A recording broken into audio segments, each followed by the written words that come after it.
మీ అందరికీ వందనములు. మీ అందరూ బాగున్నారా? ఈరోజు దేవుని వాక్యము యెషయా గ్రంథం 62వ అధ్యాయం 3వ వచనం.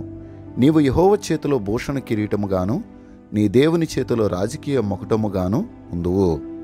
అద్భుతమైన మాటలు దేవుడు మనం పట్ల కలిగి ఉన్నటువంటి తన యొక్క చిత్తాన్ని బయలుపరుస్తున్నాయి. మనము ఏ స్థానములో ఉండాలి అనేది దేవుడు ఈ వాక్యము ద్వారా మాట్లాడుతూ ఉన్నాడు.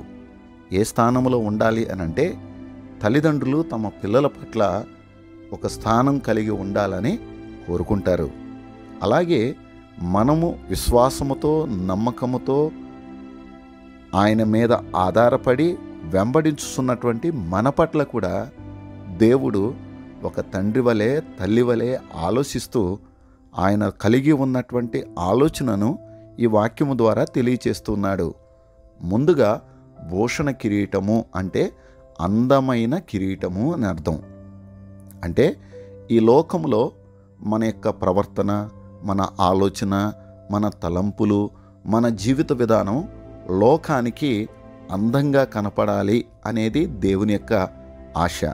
కనుక ఆయన చేతిలో మనము అందమైన కిరీటముగా ఉండాలని దేవుడు కోరుతున్నాడు. రెండవది గనక మనం చూస్తే రాజకీయ మకుటము. మనం అందముతో పాటు ఈ లోకములో అధికార కిరీటము అని అంటారు. అధికారము అంటే ఉన్నత స్థాయి. దేవుడు కేవలము లోకానికి అందమైన వారమే కాదు, లోకములో అధికారాన్ని కలిగిన వారముగా కూడా ఉండాలని దేవుడు ఆశిస్తున్నాడు. అది ఎక్కడ?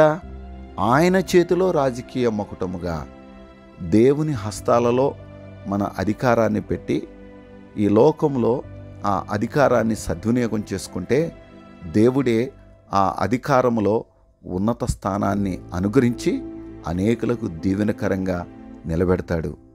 ఈరోజు ఈ వాక్యం వింటుండగా నీవు నేను ఆలోచించాల్సింది, దేవుని చేతిలో మనం ఉంటే అందమైన కిరీటముగా, రాజకీయ మకుటం అంటే రాజకీయ అధికారముతో కూడుకున్న కిరీటముగా ఉంటామని దేవుడు మనతో మాట్లాడుతున్నాడు. అలా ఉండుటకు మనకు మన కుటుంబాలకు ఈ లోకములో తన కృపనిచ్చి నడిపించునుగాక. దేవుడి కొద్ది మాటలు దీవించునుగాక. ఆమెన్.